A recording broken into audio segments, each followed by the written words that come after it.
আসসালামু আলাইকুম। আজকে হঠাৎ নদী, আকাশ এবং মেঘ দেখতে ইচ্ছে হলো, তাই আসলাম দেখার জন্য। এসেছি ব্রাহ্মণবাড়িয়া এবং বিজয়নগর উপজেলার হাওরের ওপর দিয়ে নির্মিত শেখ হাসিনা সড়ক প্রকল্প দেখার জন্য, যেটা এখনও নির্মাণাধীন চলমান প্রকল্প। এই হচ্ছে সংযোগ ব্রিজটা, যেটা ব্রাহ্মণবাড়িয়ার সাথে বিজয়নগর উপজেলার সংযোগ করবে। এখনও এটা কাজ চলছে। সো প্রকল্পটি দেখার জন্য নৌকা যুগে যেতে হয়, আমরা সেভাবেই যাচ্ছি। আর সবাইকে ঈদের শুভেচ্ছা, ঈদ মোবারক।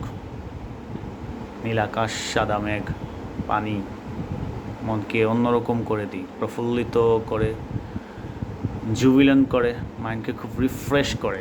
সো আমরা এই সামনে একটা অস্থায়ী নৌকা ঘাট তৈরি করেছে এখানকার এখানকার মাঝিরা। সো আমরা আস্তে আস্তে আমাদের কাঙ্ক্ষিত গন্তব্যের দিকে এগিয়ে যাচ্ছি। ভালো লাগছে, সাদা মেঘ, অনেকগুলো মেঘ জমে আছে আকাশে, মনে হচ্ছে যে এখনই বৃষ্টি নামবে। আর এখানে ঈদ উপলক্ষে অনেক পর্যটক, দর্শনার্থী এসেছে দেখার জন্য। ভালোই লাগছে, সুন্দর পরিবেশ, মনকে রিফ্রেশ করার একটা ভালো একটা জায়গা এটা বলা যায়। তো এখানে অনেকে সেলফি শিকারীরা সেলফি তুলছে, আর আমি দেখছি আকাশ, সাদা মেঘ।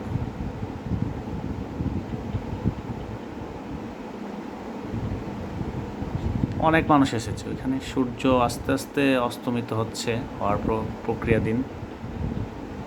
মেঘও আস্তে আস্তে কালো হচ্ছে, মনে হচ্ছে বৃষ্টি আসবে।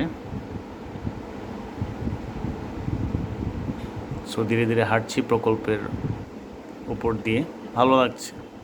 যে ব্রাহ্মণবাড়িয়া এবং বিজয়নগর উপজেলার মানুষদেরকে একটা বিনোদনের মাধ্যম হলো, পাশাপাশি খুব দ্রুত একটা যোগাযোগ ব্যবস্থা হলো। এই জন্য এক দিলে দুই পাখি মারার মতো ব্যবস্থা ভালো হয়েছে। সুন্দর একটি প্রকল্প।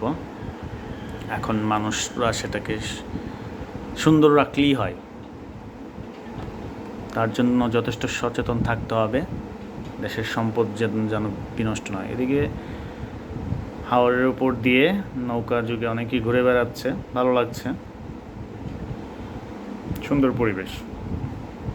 এখানেও নৌকা ঘাট একটা, সূর্য অস্তমিত, এখান থেকে বিভিন্ন মানুষ নৌকা ভাড়া করে যাচ্ছে। একটা উৎসব মুখর একটা পরিবেশটাও উৎসব মুখর হওয়ার মতোই, ভালো লাগছে। পরিশেষে আমরা রাতে তিতাসের বুক ছেড়ে বাড়ি পানে যাচ্ছি। ভালো লাগছে রাতের আকাশ এবং অন্ধকারে তিতাস নদীর উপর দিয়ে নৌকা দিয়ে যাওয়া, মানে একটা থ্রিলিং অ্যাডভেঞ্চার, খুবই ভালো লাগছে।